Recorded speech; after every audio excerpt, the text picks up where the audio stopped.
Assalamualaikum warahmatullahi wabarakatuh. Semangat menuju Indonesia Emas 2045. Baik, kali ini presentasi saya berjudul Dapur Tradisional Nusantara.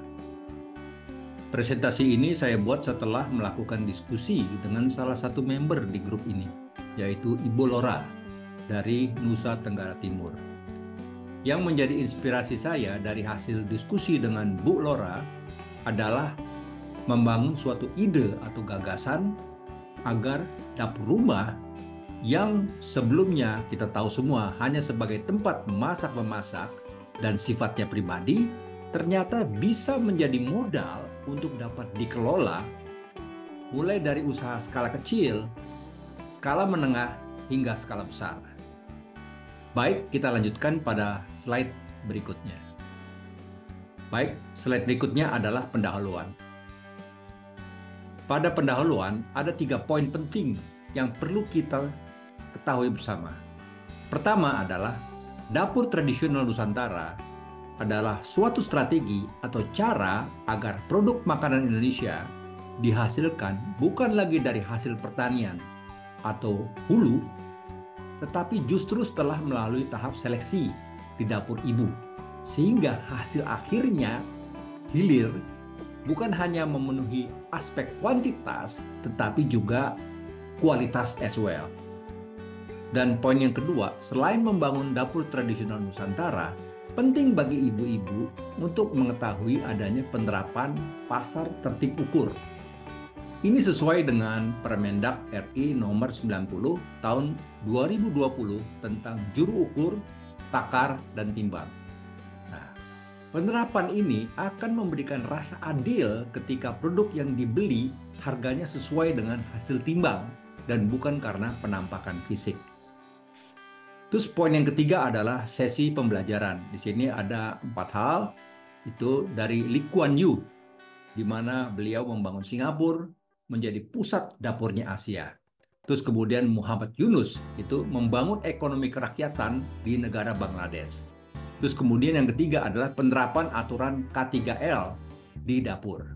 Terus yang keempat adalah penerapan ISO, ya, standar ISO di dapur. Seperti itu. Baik, kita lanjutkan. Pada slide berikut ini akan saya jelaskan sedikit mengenai pentingnya pasar tertib ukur.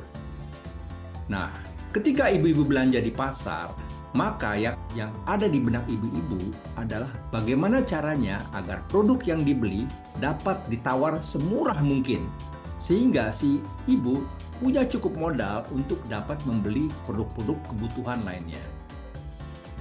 Sekarang yang menjadi pertanyaan, apakah produk yang ditawar si ibu itu kualitasnya bagus atau jelek? Nah, mulai disinilah ibu-ibu mulai berpikir pentingnya faktor kualitas terhadap produk-produk yang mereka beli di pasar. Berikut adalah catatan terhadap pentingnya implementasi pasar tertib ukur. Ada 2 poin di sini. Pertama, pasar tertib ukur akan mencegah terjadinya cara berdagang yang tidak adil antara negara produsen dengan negara konsumen. Karena biasanya negara-negara yang tidak tertib ukur cenderung akan menjadi negara konsumen. Seperti itu. Nah, terus kemudian poin yang kedua, pasar tertib ukur dilindungi oleh pemerintah. Nah, pasar tertib ukur itu dilindungi oleh pemerintah lewat Permendak nomor 90. Ini ada yang di sebelah kanan ya, tahun 2020 tentang juru ukur, takar, dan timbang. Seperti itu. Jadi, tenang saja bahwa pasar ini seharusnya ya, sewajibnya dilindungi oleh pemerintah. Pada slide berikut ini, saya akan jelaskan sedikit perbedaan cara berdagang antara negara produsen dengan negara konsumen, terutama di masalah penerapan standarisasi alat ukur transaksi. Misal, negara produsen menggunakan alat ukur transaksi standar A. Kemudian negara konsumen menggunakan alat ukur transaksi standar B. Maka jika dibiarkan terus-menerus perbedaan ini, tentunya akan menimbulkan masalah konflik dan pertikaian. Misalkan antara standar yang ada di negara produsen ini warnanya biru, kemudian standar di negara konsumen warnanya merah, berbeda. Ini jelas akan menimbulkan konflik dan pertikaian.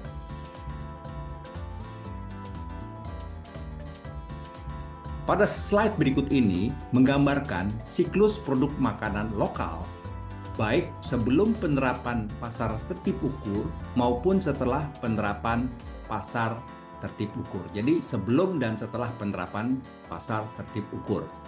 Jadi sebelum, ya kita lihat di atasnya, sebelum penerapan pasar tertib ukur, hasil pertanian kita kondisinya masih gross atau kotor atau mentah.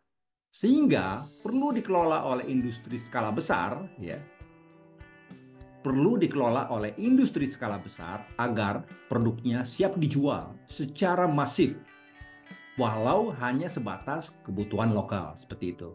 Nah, setelah penerapan pasar tertib ukur, ibu-ibu sudah mulai teliti atau jeli memilih produk-produk hasil pertanian mana yang layak atau tidak layak masuk dapur. Kondisi ini akan merubah mindset atau cara berpikir seluruh pasar tradisional yang ada di Indonesia untuk mampu menjual produk yang kategorinya layak konsumsi. Jadi situ. Jadi kondisi ini akan merubah mindset atau cara berpikir seluruh pasar tradisional yang ada di Indonesia untuk mampu menjual produk yang kategorinya layak konsumsi. Gitu. Nah, kebiasaan menjual produk layak konsumsi akan mempermudah, ya, ini catatan ya. Produk tersebut dikemas secara profesional, kemudian dipasarkan secara global. Di sini. Nah, slide berikut ini adalah cita-cita saya agar seluruh wilayah Indonesia memiliki dapur-dapur yang mengutamakan kualitas dan keberlanjutan, seperti itu. Sehingga mempermudah terwujudnya bangsa Indonesia yang sehat dan sejahtera. Ini adalah cita-cita kita semua. Demikian. Slide berikutnya adalah sesi pembelajaran pertama di mana almarhum Lee Kuan Yew, Mr. Lee Kuan Yew, berhasil meyakinkan dunia bahwa Singapura adalah pusat dapur dunia. Sementara bahannya bisa diperoleh dengan murah dari sumber daya alam Indonesia. Lee mengatakan, Indonesia punya sumber daya alam yang sangat berlimpah. Kita hanya butuh dapur untuk memasak sumber daya alam tersebut menjadi sesuatu yang lebih bernilai. Demikian.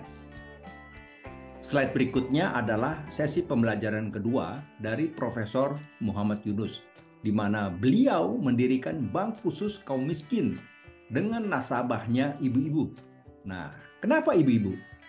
Profesor Yunus mengatakan, kalau yang pegang duit suaminya biasanya untuk kepentingan pribadi dan bukan untuk kepentingan rumah atau keluarga. Beda dengan ibu-ibu yang menggunakan uang khusus agar dapurnya terus mengepul.